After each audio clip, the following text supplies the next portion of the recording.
Salut, c'est Trado, content de vous retrouver pour la mise à jour de l'indice parisien. Alors, les bonnes nouvelles, même si elles ne sont pas fantastiques, du moins suffisent à rassurer les intervenants.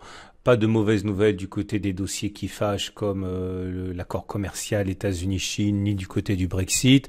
Les résultats d'entreprise sont acceptables. Les statistiques, elles aussi, montrent que finalement la récession pourrait être plus contenue que ce qu'on pouvait craindre. Et puis surtout, le Nasdaq, le Dow Jones qui inscrivent des records, et bien forcément, le CAC 40 et les indices en général saluent. Et on progresse encore de 0,39% au pied de la résistance journalière des 5846, 5857 et en deuxième rideau défensif, les 5863, 5883, des résistances vieilles de 12 ans.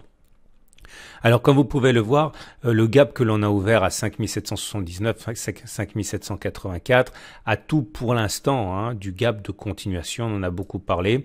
J'avais expliqué hier que ça se trade de la manière suivante. Il n'est pas trop tard, même si le temps joue contre vous. L'idée, c'est de prendre le chemin qui a été parcouru avant le gap, reporté par-delà le gap. Ainsi, je vous montre simplement ça pour le ratio gain-risque.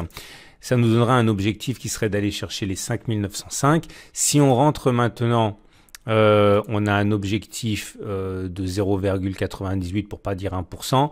Il faudrait que le stop loss il soit pas inférieur à ça. Donc en fait, non, ça va pas ce que j'ai dit puisque en fait, on a progressé plus que je croyais. Vous voyez, si vous mettez le stop en cas de rebouchage du gap qui mettrait fin au gap de continuation, ça vous ferait une perte de 1,3%. C'est pas bon. C'était bon hier, mais c'était pas bon aujourd'hui. Hier, lorsque je vous ai présenté cette possibilité de trade, on avait 1,37 à gagner. Avec un stop sous le gap, on était à 1% de baisse. On avait 1,3 de ratio gain-risque. C'était bon. Là maintenant, ce n'est plus envisageable à moins que l'on retrace et qu'on s'arrange pour avoir un ratio gain-risque intéressant.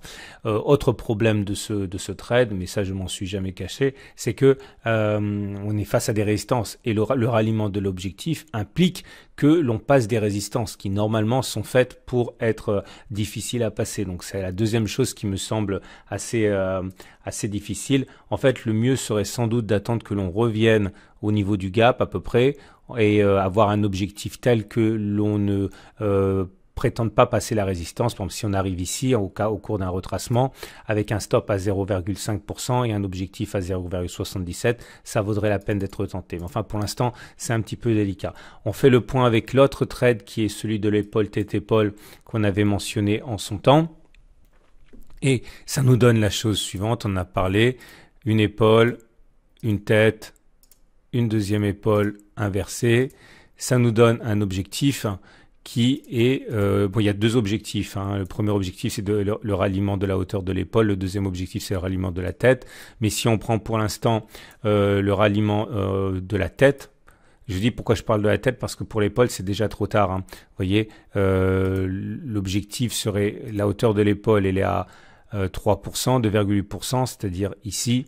vous voyez, ça serait rallier ce point-là, les 5930. En termes de ratio gain-risque, c'est pas bon parce qu'il faudrait mettre le stop-loss en cas de retour en dessous de la ligne de coup. Le seul objectif qui soit encore valable, c'est si vous décidez de jouer le report de la tête au-dessus de la ligne de coup. Ça vous donne un objectif qui correspond à ceci.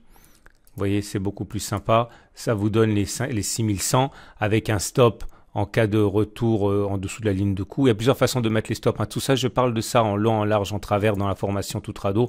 Tout ce que je dis, en fait, ça fait partie de cette formation. Bon, ça reste jouable, mais avec toujours la même limite qui est de passer les résistances. De toute manière, je pense que, mais c'est qu'un sentiment, que les résistances vont être difficiles à passer, qu'il va y avoir un petit repli éventuel et ceux qui veulent acheter pourront éventuellement rejauger la situation un petit peu plus tard.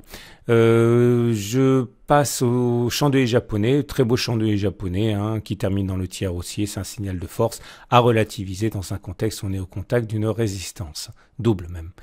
On regarde la moyenne mobile à 20 jours qui est toujours évidemment ascendante, la tendance elle est haussière, et la moyenne mobile à 7 jours qui est également ascendante là. Alors j'ai été interpellé sur la loi du retour à la M20, oui c'est une loi qui est absolument d'airain, on va retourner chercher la M20, le problème c'est qu'on ne sait pas quand. Ok, alors imaginons par exemple que l'on connaisse une difficulté majeure à passer cette résistance journalière, on pourra éventuellement initier un short si on le désire pour viser notamment le retour à la M20. Okay. Imaginons par exemple que vous vous rendiez compte que la résistance journalière ne passe pas, avec un stop au-dessus à 1%, vous auriez un objectif qui serait d'aller chercher la M20, par exemple avec un 1,8 ou ça monte au fur et à mesure, donc forcément ça se réduit, mais vous auriez un ratio gain-risque assez intéressant également. On passe aux bandes de Bollinger. Les bandes de Bollinger sont ascendantes, on est en tendance haussière. Ah, je saute du coq à l'âne, parce que la dernière fois j'ai oublié, la fois d'avant aussi, je vais ouvrir les sessions de coaching en novembre, ok, je le fais une fois par an, ça sera pendant 5 jours. Si vous êtes intéressé par les modalités de ce coaching, vous pouvez m'envoyer un mail, c'est tradosor@gmail.com. ok. Et il y aura également 2 ateliers qui vont être tenus le 23 et le 24, 6 heures d'atelier le 23, 6 heures d'atelier le vendredi, donc 2 ateliers avec un nombre très limité de participants. Ça aussi, si vous êtes intéressé, il y aura bientôt un mot sur le blog, mais vous pouvez m'envoyer également un mail à tradosor@gmail.com pour que je vous mette en avance au courant et éventuellement pour que vous puissiez pré-réserver une place parce que voilà, généralement ça part assez vite. Je reviens à mon coq et la tendance sur les indicateurs techniques est toujours bonne. RSI au-dessus de 50, momentum au-dessus de 0, MACD qui nous a gratifié d'un non-croisement haussier qui produit la hausse actuelle, c'est bien. Et tous les indicateurs techniques là sont rapides, sont haussiers. MACD 0 au-dessus de son signal, stochastique croise son signal, CCI dans la zone de surachat. Tout est au vert. Il n'y a aucune raison pour l'instant de craindre une correction majeure. Alors, on finit comme d'habitude avec l'Ishimoku, et vous voyez comme l'Ishimoku est un outil qui est puissant, vous comprenez pourquoi je l'affectionne tellement. Évidemment, vous pouvez en savoir plus dans le pack tout trado. Ça nous donne la chose suivante.